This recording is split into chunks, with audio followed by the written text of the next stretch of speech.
पुराने ज़माने की यह कहानी बहुत ही दिलचस्प और बड़ी सीख देने वाली है।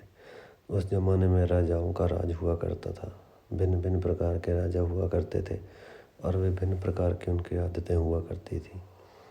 एक राजा ऐसे थे जिन्होंने अपने लोगों को यह कह रखा था कि अगर वो किसी की तारीफ में वाह कह दे तो उस व्यक्ति को इनाम में 1000 सोने की मोहरें दे दी जाएं। हालांकि यह राजा इतनी आसानी से किसी की बातों से या काम से प्रभावित नहीं होता था, इसलिए उसके आदमियों को कभी किसी को सोना मोहरें देने की नौबत आई ही नहीं। एक बार राजा अपने आदमियों के साथ शिकार करने के लिए जंगल जा रहा था। बीच सफ़र में एक बूढ़े आदमी का घर आया। राजा ने देखा कि वह बूढ़ा आदमी उम्र में 90 साल से भी ज़्यादा का लग रहा है। उसके हाथ पैर कांप रहे हैं, फिर भी वह बड़ी मेहनत से एक फल देने वाला पेड़ का पौधा अपने घर के बगीचे में लगा रहा था। राजा को उस बूढ़े आदमी को ऐसा करते देख बहुत आश्चर्य हुआ।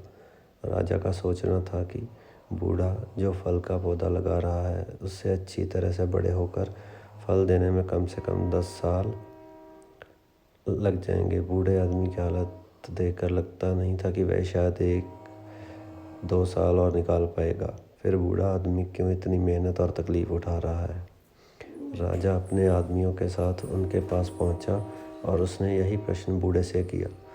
तो बूढ़े ने कहा, महाराज, अगर यही सोच मेरे दादा परदादा रखते तो आप मेरे बगीचे के इन कई पेड़ों को, जो वह मेरी उम्र के थे तब लगा कर गए थे, शायद यहाँ नहीं देख पाते और ना ही मुझे उससे फल खाने के लिए मिलते। जैसे मेरे दादा परदादा ने मेरे बारे में सोचकर इन पौधों को लगाया था, मैं भी अपने बच्चों और बच्चों के बच्चों को ध्यान में रखकर इस पौधे को लगा रहा हूँ। मेरे पूर्वजों ने उनका फ़र्ज़ अदा किया था, अब मैं मेरा फ़र्ज़ अदा कर रहा हूँ।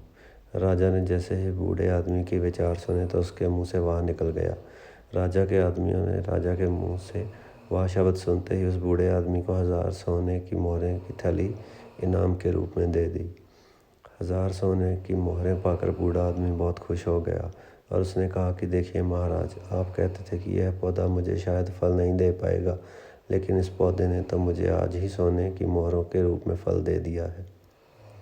बूढ़े आदमी की सकारात्मक विचारों से प्रभावित होकर राजा ने फिर से 2 बार वाह वाह बोला।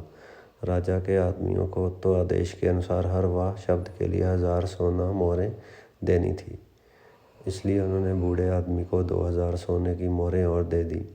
फिर से इतनी सारी सोने की मोहरें पाकर बूढ़े आदमी ने खुशी से कहा कि महाराज, मैंने तो सिर्फ सुना था कि कुछ राजा दयालु और बड़े दिल वाले होते हैं, लेकिन मेरी इतनी उम्र हो गई फिर भी कभी देखा नहीं था।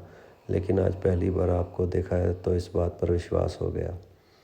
राजा के मुंह से अपनी तारीफ सुनकर लगातार 3 बार वाह वाह वाह निकल गया और बूढ़े आदमी को 3000 सोना मोहरें और मिल गई।